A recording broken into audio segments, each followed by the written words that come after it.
Hello students, study centre point zero पर आपका स्वागत है।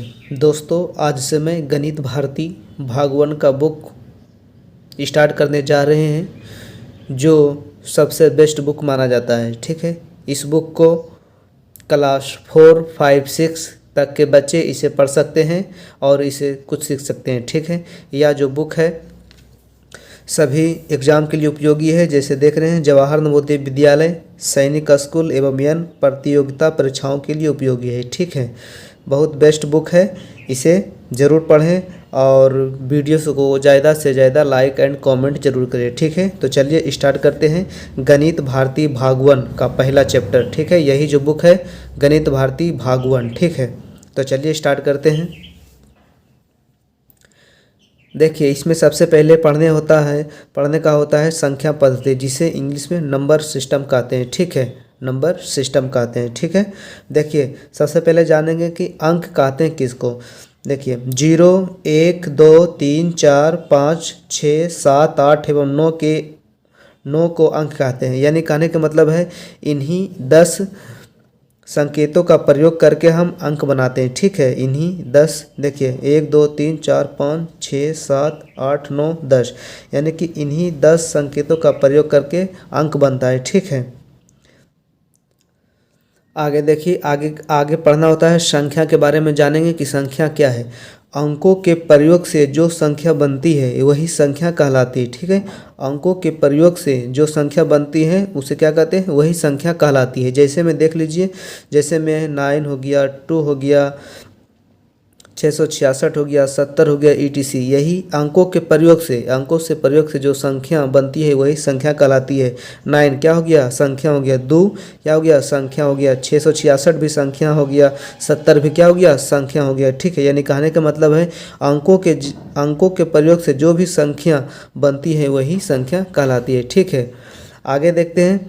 आगे पढ़ना होता है संख्या निरूपण की पद्धति, संख्या निरूपण की पद्धतियाँ। ठीक है, देखिए संख्याओं को पढ़ने अथवा लिखने के लिए संख्या निरूपण को दो पद्धति में बांटा गया या दो पद्धति का प्रयोग किया जाता है। संख्या निरूपण की पद्धतियाँ।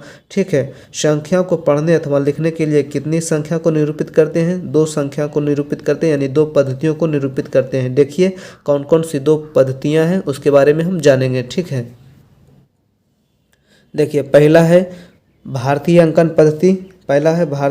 पद्धति और दूसरा है अंतर्राष्ट्रीय अंकन पद्धति। ठीक है, पहला क्या है, भारतीय अंकन पद्धति और दूसरा है अंतर्राष्ट्रीय अंकन पद्धति। ठीक है, तो देखिए सबसे पहले पहला जानते हैं, यानी क्या है भारतीय अंकन पद्धति। अब देखिए भारतीय अंकन पद्धति कहते हैं किसको। देखिए इस पद्धति में हम दाईं ओर से प्रथम 3 अंकों का आवर्त बनाते हैं। यानी कि भारतीय अंकन पद्धति में दाईं ओर से कितने अंक बनाते हैं, प्रथम 3 अंकों का आवर्त बनाते हैं, जिन्हें इकाई का आवर्त कहते हैं। जिन्हें क्या कहते हैं, इकाई का आवर्त कहते हैं।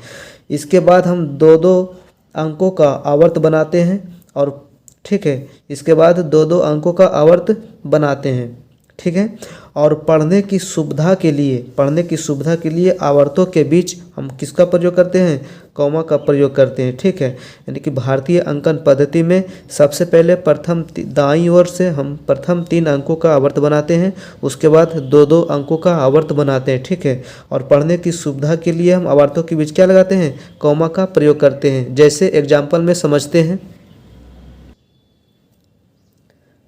देखिए जैसे में लिखा हुआ है 32, 41, 26। ठीक है, 32, 41, 26, इसको हम भारतीय अंकन पद्धति में कैसे लिखते हैं। सबसे पहले हम लिखेंगे कि दाईं ओर से प्रथम 3 अंकों का आवर्त बनाते हैं। तो देखिए ये जो हम लिख दिए, दाईं ओर से कितना अंकों का आवर्त बनाए, 3 अंकों का आवर्त बनाए। ठीक है, दाईं ओर से 3 अंकों का आवर्त बनाए हैं। उसके बाद हम क्या दिए, कॉमा देना होता है, कॉमा दे दिए। फिर उसके बाद हम 2 का आवर्त बनाते हैं, 2-2 का आवर्त बनाते हैं। देखिए 24 से इसको 2 को आवर्त बनाते हैं, फिर उसके बाद कॉमा देंगे और लास्ट में बचा 3 है। ठीक है, तो इसको हम भारतीय अंकन पद्धति में पढ़ सकते हैं।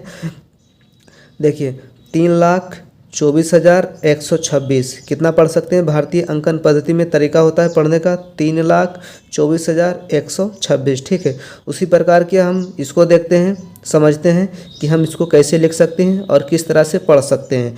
देखिए मान लीजिए क्या लिखा है 28, 31, 57। ठीक है, तो इसको हम भारतीय अंकन पद्धति में कैसे लिखते हैं? सबसे पहले हम दाईं ओर से 3 का आवर्त बनाते हैं, 3 का आवर्त बनाते हैं। तो देखिए 3 का आवर्त बना दिए, उसके बाद क्या किए? कॉमा लगा दिए। उसके बाद फिर 2-2 अंक का आवर्त बनाते हैं। तो देखिए 2 अंक का आवर्त बना, फिर कॉमा लगा दिए और जो बचा वो लिख दिए, क्या है? 2 है। तो इसको हम भारतीय अंकन पद्धति में किस तरह पढ़ सकते हैं? देखिए 2,83,157, 2,83,157 हम इसको पढ़ सकते हैं। ठीक है, आगे देखते हैं। देखिए आगे है दूसरा नंबर में है अंतर्राष्ट्रीय अंकन पद्धति। ठीक है, सबसे पहले समझते हैं कि अंतर्राष्ट्रीय अंकन पद्धति क्या है। देखिए इस पद्धति में संख्याओं को पढ़ने के लिए दाईं ओर से 3-3 अंकों का आवर्त बनाते हैं। पहले समूह को इकाई का आवर्त, दूसरे समूह को हजार का आवर्त, इसके बाद के समूह को क्रमशः मिलियन, बिलियन, ट्रिलियन इत्यादि का आवर्त कहते हैं। ठीक है, यानी कहने का मतलब है कि अंतर्राष्ट्रीय अंकन पद्धति में दाएं तरफ से सबसे पहले 3-3 अंकों का आवर्त बनाते हैं, फिर उसके बाद 3-3 अंकों का आवर्त बनाते हैं। ठीक है, तो देखिए पढ़ने के लिए इसको हम क्या पढ़ सकते हैं? कहा कि पहले समूह को इकाई का आवर्त, दूसरे समूह को हजार का आवर्त और इसके बाद के समूह को क्रमशः मिलियन, बिलियन, ट्रिलियन इत्यादि का आवर्त कहते हैं। ठीक है, जैसे हम समझते हैं एग्जाम्पल से, मान लीजिए लिखा हुआ है 501234502365। ठीक है, तो देखिए जैसे मान लीजिए इतना अंक लिखा हुआ है। ठीक है, हम देखिए इसको हम अंतर्राष्ट्रीय अंकन पद्धति में कैसे लिख सकते हैं और पढ़ सकते हैं। सबसे पहले हम दाईं ओर से 3 का कॉमा लगाते हैं और फिर उसके बाद 3-3 का कॉमा लगाते हैं। यानी कि इसमें जो भारतीय अंकन पद्धति में होता था कि शुरू में 3 अंक लगाते हैं, उसके बाद 2-2 अंक का कॉमा लगाते हैं। ठीक है, भारतीय अंकन पद्धति में। लेकिन अंतर्राष्ट्रीय अंकन पद्धति में हमेशा कितना का कॉमा लगता है? कितने अंकों के बाद? तो 3-3 अंकों के बाद इसमें हम कॉमा लगाते हैं। ठीक है, तो देखिए 105, उसके बाद हम कॉमा लगा दिए, 432, उसके बाद कॉमा लगा दिए, यानी 3-3 अंक का जोड़ा लगा दिए। ठीक है, अब हम इसको पढ़ किस तरीका से पढ़ते हैं? ठीक है, अंकन भारतीय अंतर्राष्ट्रीय अंकन पद्धति में। तो देखिए पढ़ेंगे हम इसको 563 बिलियन, 205 मिलियन, 432,105 इसको पढ़ सकते हैं।